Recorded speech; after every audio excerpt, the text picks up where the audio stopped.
আরে মানা সামনে লবণ চলে আসছে, তা মাল খাবি না কিছু? হ্যাঁ রে মানা, 3 পেটি বিয়ার নিয়ে আসবো। তা 3 পেটি বিয়ার কি শুধু হবে? 1 পেটি উইস্কি নিয়ে আসতে হবে তো। কি রে বললো, কোথায় যাচ্ছিস? কোথায় গেছিস? শোন শোন শোন। কি রে বল বল, টেনশন আছে রে ভাই।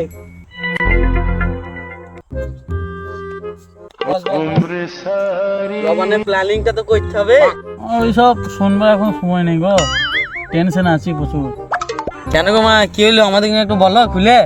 হ্যাঁ রে মানা, বল। তাহলে বলি শোনো, আজকে গুগলে সার্চ দিলাম যে আমার জীবনটা কিভাবে সুন্দর করে সাজাবো। তারপর কি হলো গো? গুগল রিপ্লাই দিল, তোমার সার্চ করাটা ঠিক হয়েছে, কিন্তু আমার এই বিষয়ে কোনো ধারণাই নেই। মারা গুগলে জানে যে তোমার জীবনটা হ্যাং হয়ে গিয়েছে। দাদা এখান থেকে ঠিক বলছি মা, লবণের প্ল্যানটাই নষ্ট করে দিল, ওটা মোডটাই খারাপ করে দিল।